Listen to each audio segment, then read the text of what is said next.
Good morning students. बेटा 10th class में हमने इलेक्ट्रिसिटी चैप्टर शुरू कर रखा था, ठीक है। और हमने चार्ज के बारे में बता दिया, करंट के बारे में, उसके बाद में रेजिस्टेंस के बारे में और इलेक्ट्रिक पोटेंशियल भी डिस्कस कर लिया बेटा, ठीक है। तो बेटा इलेक्ट्रिक पोटेंशियल क्या था, अगर आपको याद हो हमने डिस्कस किया था जैसे इलेक्ट्रिक पोटेंशियल।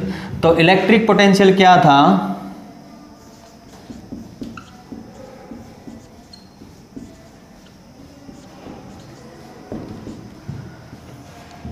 ये क्या था बेटा, it is the,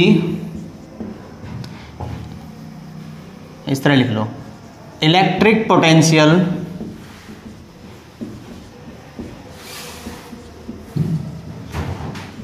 eight a point is defined as the amount of work done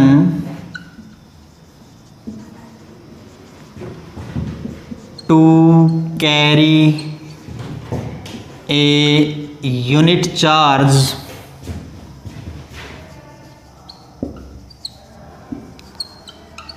from infinity to that point in the influence of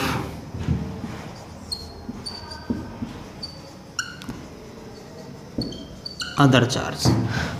तो बेटा जो इलेक्ट्रिक पोटेंशियल है वो क्या था, वो अमाउंट ऑफ वर्क डन है। कैसा वर्क डन, किसी चार्ज को लेके आने में, कहाँ से, कहीं दूर से, उस पॉइंट पे, जिस पॉइंट पे हमें इलेक्ट्रिक पोटेंशियल निकालना है उस पॉइंट तक लेके आने के लिए हम जो वर्क डन करते हैं चार्ज को लेके आने के लिए, कौन सा चार्ज, यूनिट चार्ज को, कहाँ से, इन्फिनिटी से उस पॉइंट तक लेके आने के लिए जो वर्क डन करते हैं उस वर्क डन को हम क्या कहते हैं, इलेक्ट्रिक पोटेंशियल कहते हैं बेटा, ठीक है। इसको V से दिखाते हैं तो V इज इक्वल टू हमारे पास क्या हो गया भाई, W/Q, ठीक है। और यूनिट जो है इलेक्ट्रिक पोटेंशियल की क्या होती है, वोल्ट होती है बेटा, ठीक है। तो 1 वोल्ट इज इक्वल टू हमारे पास क्या हो गया, 1 जूल डिवाइडेड बाय 1 कूलम, ठीक है। तो इस प्रकार हम 1 वोल्ट की डेफिनेशन इस तरह दे सकते हैं, 1 volt is the electric potential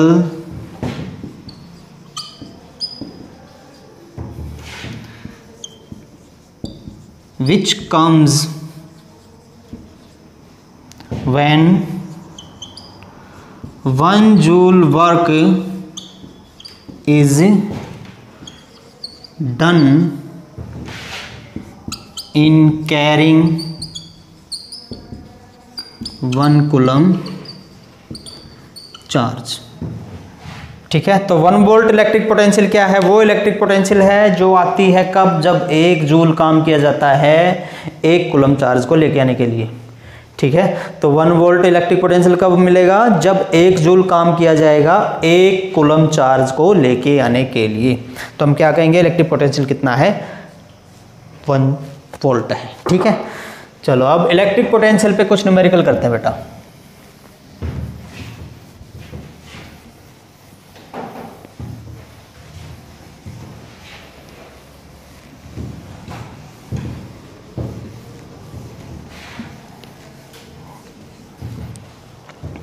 पहला न्यूमेरिकल भाई, calculate the amount of work done to carry 4 coulomb of charge from a point at 100 volt to 120 volt. Question है भाई, calculate the amount of work done to carry a 4 coulomb charge from 100 volt to 120 volt। ठीक है, एक point पे 100 volt electric potential है, दूसरे point पे 120, तो 100 वोल्ट वाले से 120 वाले के पास हमें चार्ज लेके जाना कितना 4 कूलम, तो वर्क डन बताना कितना करना पड़ेगा। ठीक है, सॉल्यूशन बिल्कुल आसान क्वेश्चन है। सॉल्यूशन देखो इसका, पहले पोटेंशियल डिफरेंस निकाल लो बेटा, पोटेंशियल डिफरेंस, तो पोटेंशियल डिफरेंस V मान लो जैसे, तो वो हमारे पास क्या होगा 120 माइनस 100 कितना हो गया भाई 20 वोल्ट हो गया भाई। अब V की वैल्यू आ गई हमारे पास, V इज इक्वल टू क्या होता है W/Q। ठीक है, तो इसका मतलब यहाँ से हमारे पास W की वैल्यू कितनी आ गई, V इंटू Q आ गई भाई। V की वैल्यू कितनी है 20 वोल्ट, Q की वैल्यू कितनी है 4 कूलम, कितना आ गया फिर 80 जूल वर्क डन आ गया भाई। आंसर हमारा कितना आ गया 80 जूल। आसान सा क्वेश्चन था। ठीक है, चलो नेक्स्ट देखो,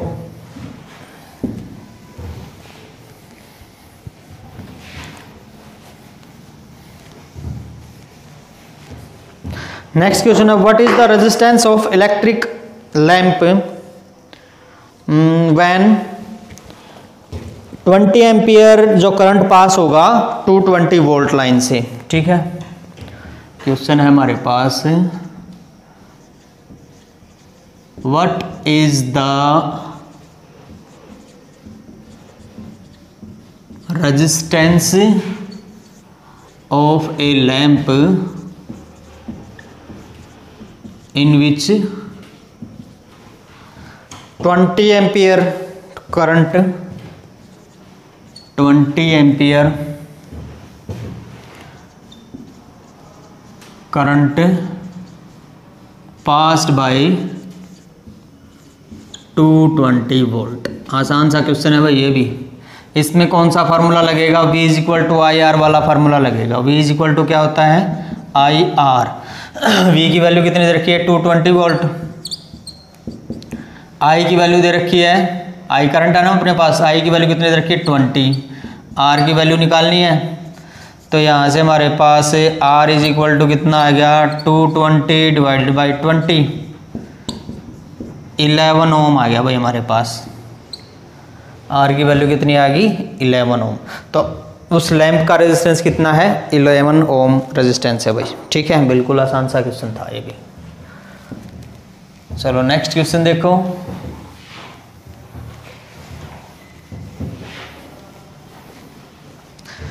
नेक्स्ट क्वेश्चन में है calculate the potential difference required across a conductor of resistance 5 ohm to make a current of 1.5 ampere. Potential difference निकालना है। कैलकुलेट द पोटेंशियल डिफरेंस, ठीक है, ऑफ ए कंडक्टर जिसका रेजिस्टेंस कितना है 5 ओम और करंट कितना है 1.5। Potential difference of a conductor in which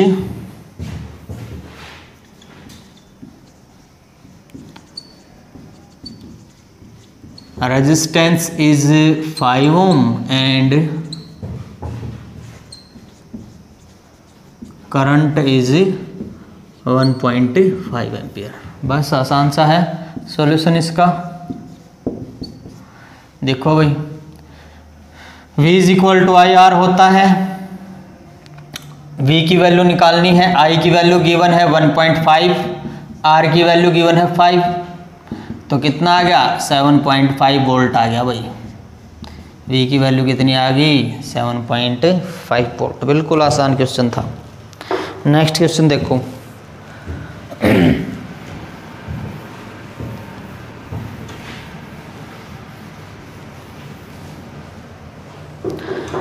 next question में है a torch bulb when cold has 1 ohm resistance और करंट जो है उसके अंदर 0.3 एम्पियर है। ठीक है, और जो सोर्स है वो 3 वोल्ट का है। Calculate the resistance of the bulb when glowing and explain the reason for the difference in resistance. तो बेटा जब वो गर्म होगा, गर्म होने के बाद उसका रेजिस्टेंस क्या है, इंक्रीज कर जाएगा। ठीक है, जब वो ठंडा था तो उस टाइम पे तो उसका रेजिस्टेंस कितना दे रखा है, 1 ओम दे रखा है। अब ये बोल रहा है कि जब हम उसको टॉर्च को ऑन करेंगे तो बल्ब गर्म होगा ना, तो गर्म होने के बाद जब वो ग्लो करेगा, ग्लो करेगा तो गर्म होगा, तब उसका रेजिस्टेंस क्या होगा, ये पूछ रखा है इसने। ठीक है ना, तो क्वेश्चन है भाई, ए टॉर्च ऑफ रेजिस्टेंस 1 ओम, और ये कब है, जब कोल्ड है, ठंडी टॉर्च मतलब ग्लो नहीं कर रही, वो जली नहीं अब तक। Having potential difference,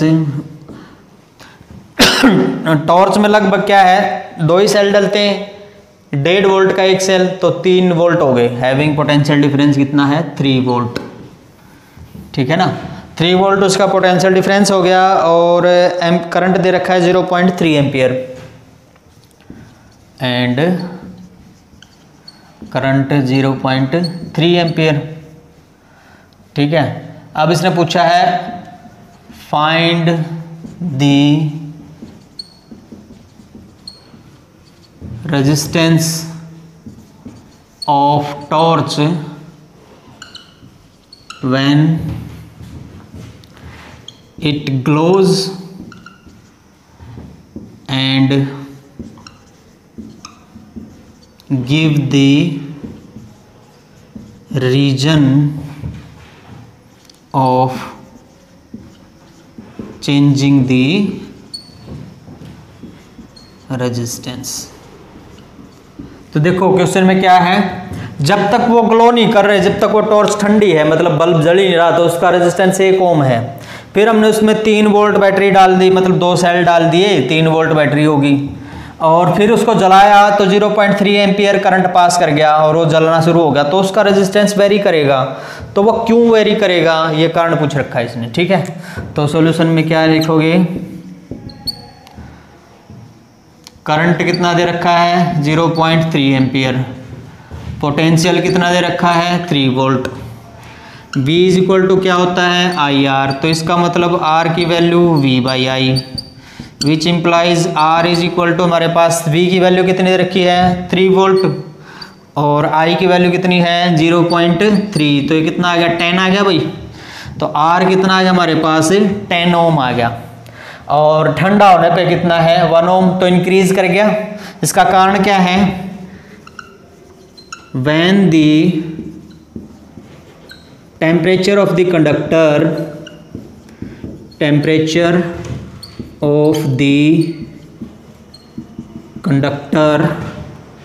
increases, then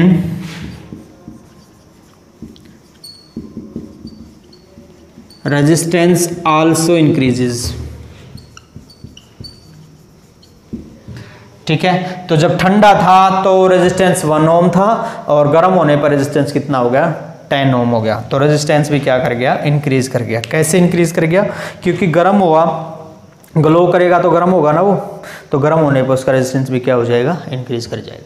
और जितना ज़्यादा गर्म होगा रेजिस्टेंस उस हिसाब से इंक्रीज करता जाएगा। अगर ज़्यादा देर तक टॉर्च जलाओगे तो फिर रेजिस्टेंस भी ज़्यादा होगा, रेजिस्टेंस ज़्यादा होगा तो करंट को हमें वही सप्लाई करने के लिए पोटेंशियल डिफरेंस क्या होगा, वो ज़्यादा से ज़्यादा लेता रहेगा, मतलब हमारी बैटरी ज़्यादा खर्च होगी। ठीक है, तो जितनी देर तक जलाओगे आप टॉर्च को, बैटरी भी क्या होगी, उतनी ही ज़्यादा खर्च होगी, उतना ही ज़्यादा गर्म होता जाएगा, और ज़्यादा करंट लेगा, और ज़्यादा पोटेंशियल डिफरेंस लेगा, तो बैटरी क्या होगी, जल्दी ख़त्म हो जाएगी। ठीक है ना, चलो नेक्स्ट क्वेश्चन देखो भाई।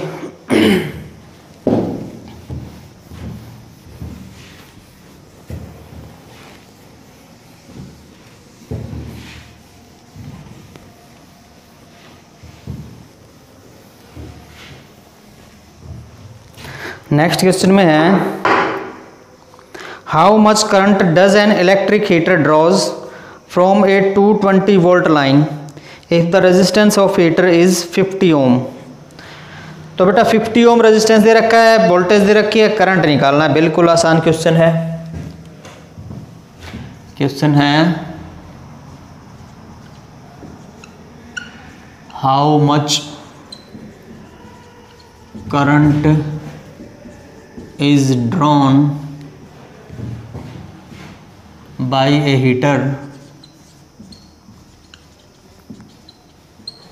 ऑफ resistance 50 ohm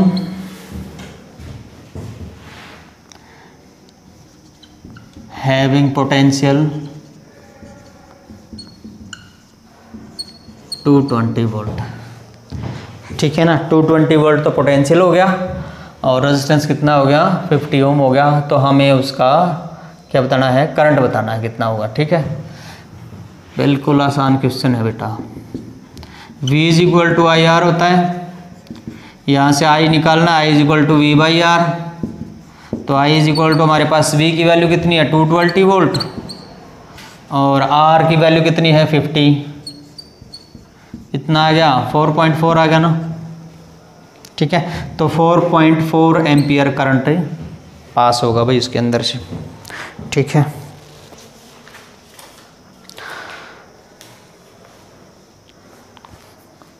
कुछ क्वेश्चन रेजिस्टिविटी पे भी करके देख लेते हैं। कल हमने जो रेजिस्टिविटी की थी उस पे भी क्वेश्चन कर लेते हैं। कि देखो, the resistance of a wire of length 80 centimetre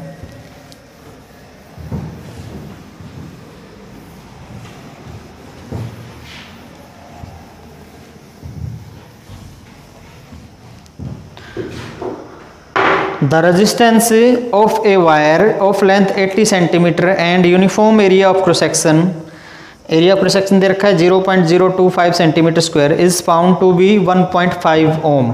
Calculate the resistivity of the wire.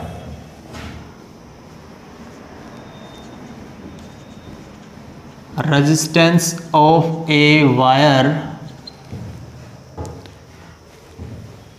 of length 80 centimetre and area of cross section 0.025 centimetre square, 025 centimetre square. ठीक है, और क्या निकालना है, find the resistivity of the wire. Find the, अच्छा resistance of wire is, resistance कितना दे रखा है, रेजिस्टेंस दे रखा है 1.5 ohm, 1.5 ohm. Find the resistivity of the wire.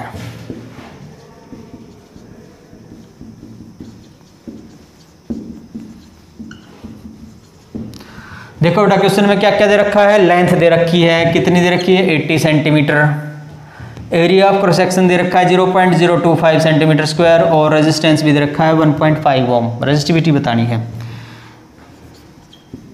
पहले जो गिवन है वो लिख लो। क्या L कितना है 80 सेंटीमीटर, दूसरा A कितना है 0.025 सेंटीमीटर स्क्वायर और तीसरा क्या है R, वो कितना है 1.5 ओम। ठीक है, निकालना क्या है, रेजिस्टिविटी, रो की वैल्यू निकालनी है। फार्मूला भाई हमें पता है कि भाई फार्मूला क्या होता है, R is equal to rho L by A. ठीक है, तो रो की वैल्यू निकालनी है, R की वैल्यू दे रखी है, L की, A की दे रखी है, आराम से निकल जाएगी। तो यहाँ से हमारे पास आ जाएगा rho is equal to R into A divided by L। R की वैल्यू कितनी है 1.5, A की वैल्यू कितनी है 0.025 और L की वैल्यू कितनी दे रखी है 80 सेंटीमीटर। ठीक है, निकाल लो फिर, कैलकुलेशन करो इसकी। यहाँ से हमारे पास कितना आ गया, इनकी मल्टीप्लाई करो 15 2 3 तो ठीक है ना। अब कितने, ये 3 ये 4 ये, तो 0.0375 आ गया। 3 तो ये हो गए पॉइंट के बाद और एक ये, तो 4 के बाद आना चाहिए, तो 0.0375 आ गया वही, डिवाइडेड बाई 80। अब 8 से डिवाइड और कर दो, करो कितना है, ये है, इसको हम क्या लिख सकते हैं 375 इंटू 10⁴ लिख सकते हैं, -4, 1 2 3 4, और फिर ये 10 वाला भी है और 10⁻⁻5 लिख सकते हैं डिवाइडेड बाई 8। तो अब इसको करो 8 से डिवाइड, कितना हो गया 8 × 24, 13 ज़्यादा, 8 × 32 5, 8 × 5 40, ठीक है ना, 8 × 32 5 और 8 × 5 40, 8 × 6 48, 6 पे चलेगा 2, फिर 8 दूनी 16 और फिर 8 × 5 40, 46.25 इंटू 10⁻⁻5, मतलब हम लिख सकते हैं 4.6 इंटू 10⁻⁻6 ओम सेंटीमीटर, ये आ जाएगा भाई। ठीक है, ये आंसर आ जाएगा इसका कैलकुलेशन करने के बाद। आसान सा क्वेश्चन था। हाँ, केवल कैलकुलेशन तो ज़रूर करनी पड़ेगी बाद में, बाकी कुछ नहीं, फार्मूला के अंदर पुट करनी थी चीज़ें। चलो नेक्स्ट है हमारे पास, calculate the resistance of 1 kilometre long copper wire of radius 1 millimetre.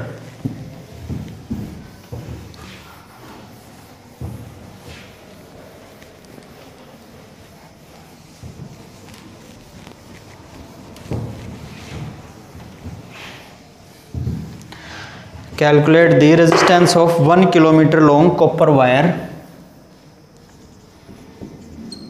Calculate the resistance of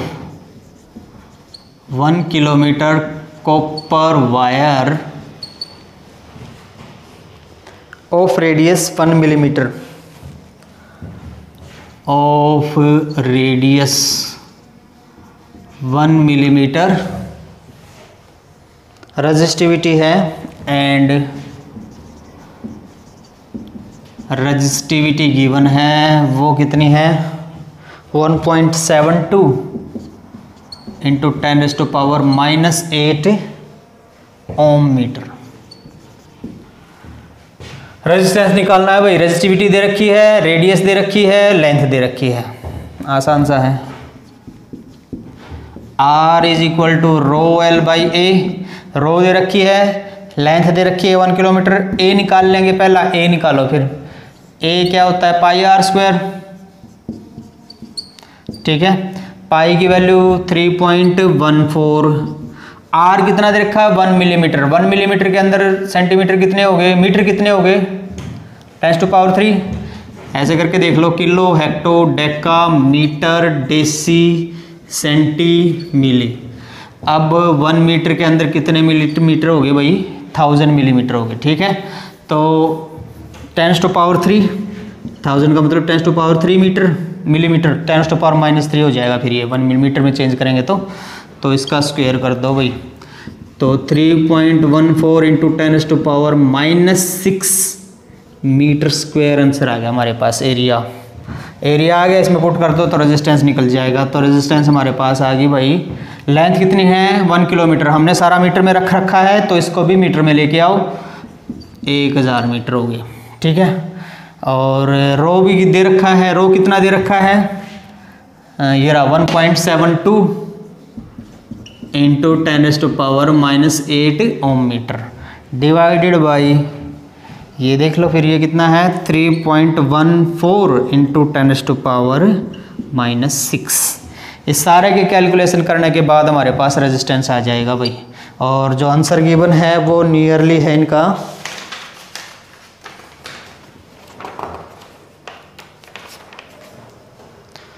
5.48 ओम के आसपास है भाई, ठीक है। कैलकुलेशन करोगे तो आपका रेजिस्टेंस लगभग इतना आ जाएगा। तो आज के लिए हम इतना ही करेंगे, बाकी हम कल करेंगे। Thank you.